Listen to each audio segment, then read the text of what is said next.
Salamun alaikum. Peace be upon the master of martyrs and peace be upon your doors. Welcome to Shia Waves. I'm your anchor Ali Jassim, here to present and replenish your minds with the latest Shia world news.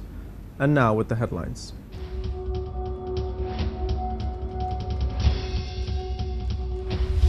Norwegians protest against ISIL's terrorist activities in Iraq.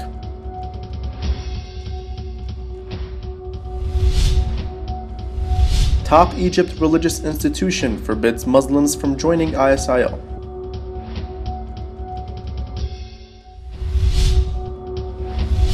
Dearborn Imam calls for peace after Qur'ans found burning near mosque.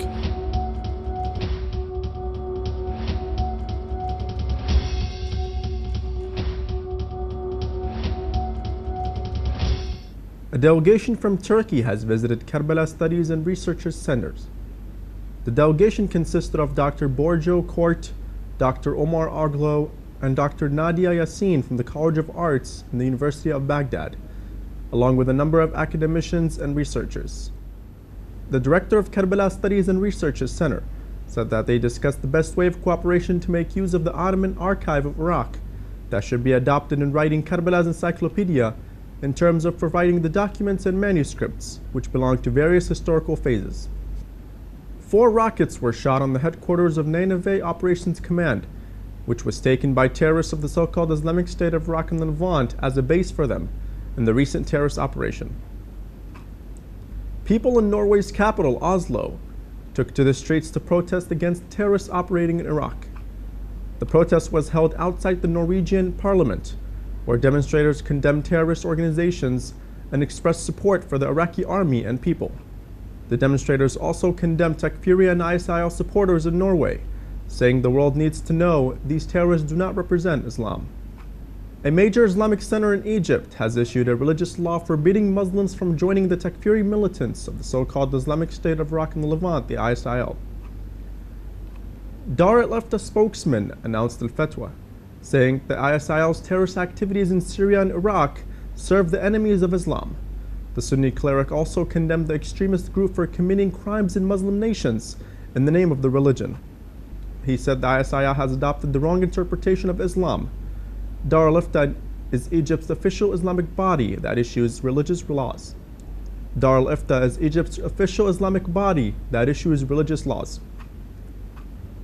Regime forces in Bahrain carried out terror-inspiring home raids in the village of Diraz, west of the capital Manama. The forces arrested 8 citizens, some of whom are students. Around 20 houses were raided. The forces, which were backed by masked men, broke doors and vandalized the belongings of the households. The women were not given a chance to cover their hair. Al-Wafaq National Islamic Society said such raids are carried out in a systematic and illegal manner, while families expressed serious concern over the safety of their sons who were arrested. Al-Wafaq called on the UN Human Rights Council to follow the ongoing human rights violations in Bahrain and to take actions to end the sufferings of the Bahraini people from the official and systematic terror. At least 2 Shiite Muslims were shot and martyred in Karachi after the terrorists of the band Sahaba attacked them in Karachi. 2 Shiite shop owners were targeted near a hospital in Karachi. The terrorists attacked them and managed to escape after killing them on spot. Pro-Taliban terrorists have killed thousands of innocent Shiite Muslims across the country, but government and law enforcement agencies have failed to protect the citizens and have taken no step to stop the ongoing genocide of Shiite Muslims in Pakistan.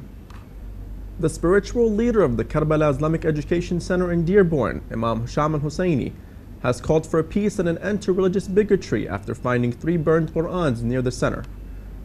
Al-Husseini said that earlier this week, members of his mosque found the Qur'ans on fire on Warren Avenue, across the street from the mosque, a Shiite center attended by Iraqi Americans. The members quickly extinguished them with water to stop the fire. Meanwhile, Dearborn police are investigating the incident. The Qur'an burnings came just days before a planned visit by Terry Jones, a pastor in Florida, who is known for burning Qur'ans. Al-Husseini said that he thinks the Qur'an burnings outside his mosque are related to Jones. In September 2012, Al-Husseini held a rally against Terry Jones outside the mosque, holding up a picture of Jones with a big X on it. Highest mosque in Russia will be built in Ufa within 3 years. Minarets of Russia's largest mosque will be crowned with domes. The construction of the mosque will be completed in 3 years. The foreman of the construction said that the building will include 4 minarets with a dome and a crescent. It is worthy to note that the mosque will accommodate more than 2,000 people and will contain schools and a library.